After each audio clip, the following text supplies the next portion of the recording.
ہم نے آپ کی خدمت میں عرض کیا تھا کہ جنت میں جانے کے لیے شیطان مور کے پاس آتا ہے اور کہتا ہے بھائی کسی بھی طریقے سے مجھے جنت میں لے چلو، اگر تم نے مجھے جنت تک پہنچا دیا تو میں وعدہ کرتا ہوں تم ہمیشہ ہمیشہ جوان رہو گے اور کبھی جنت سے باہر نکالے نہیں جاؤ گے۔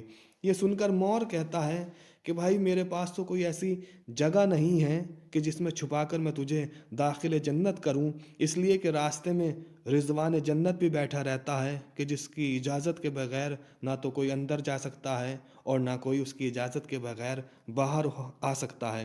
البتہ یہ ہو سکتا ہے کہ میں تجھے ایک ایسی مخلوق تک پہنچا دوں جو خلیفہ خدا حضرت آدم کا ایک خاص خادم ہے۔ شیطان نے پوچھا اس کا نام کیا ہے؟ مور نے کہا اس کا نام سانپ ہے۔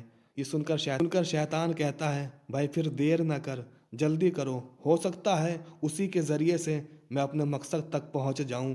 جلدی سے مور سانپ کے پاس آتا ہے اور پھر اس کو سارا ماجرا سناتا ہے، یہاں تک کہ شیطان کی شخصیت کے بارے میں بتاتا ہے کہ بھائی خدا کا بڑا عظیم عبادت گزار فرشتہ ہے اور وہ ہم سے کہتا ہے کہ اگر ہم نے اس کو شجرہ خلد تک پہنچا دیا تو پھر ہم ہمیشہ ہمیشہ جوان رہیں گے اور ہمیشہ ہم جنت میں رہیں گے۔ بھائی کسی بھی طریقے سے اس فرشتے کو جنت میں پہنچانے کا بندوبست کرو تاکہ ہم اس شجرہ خلد کا پھل کھا لیں اور پھر ہمیشہ ہمیشہ کے لیے ہم دونوں جوان رہیں۔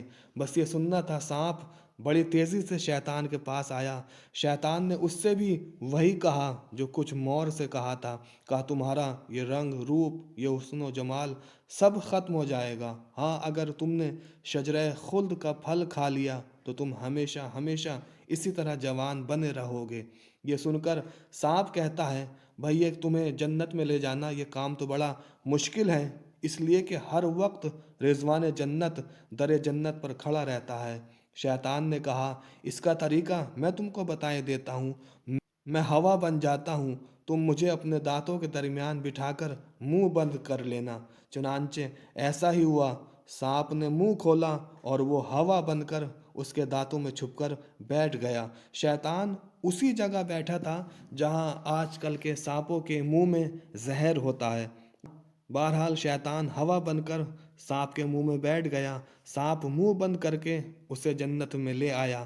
جنت میں پہنچ کر شیطان نے دور سے سانپ کو شجرہ خلد دکھا کر اس کو رخصت کر دیا۔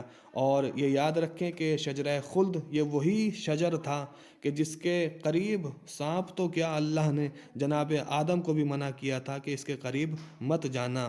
سانپ کے جانے کے بعد شیطان اس مقام پر آیا کہ جہاں جناب آدم اور جناب حوا تشریف فرما تھے، ان کے سامنے جا کر بیٹھ گیا۔ جناب آدم جناب حوا کو معلوم نہیں تھا کہ ابلیس یہی ہے۔ شیطان نے ان کے سامنے بیٹھ کر رونا شروع کر دیا اور اس درد کے ساتھ رویا کہ جناب آدم جناب حوا بھی اس کو دیکھ کر رونے لگے۔ پھر جناب آدم نے پوچھا کہ بھائی تم رو کیوں رہے ہو؟ تو وہ کہتا ہے کہ میں تو آپ پر رو رہا ہوں۔ وہ کہتے ہیں مجھ پر؟ کہاں، ان قریب آپ دونوں مر جائیں گے اور ایک دوسرے سے آپ دونوں جدا ہو جائیں گے یا آپ کا جاہ و حشم برباد ہو جائے گا۔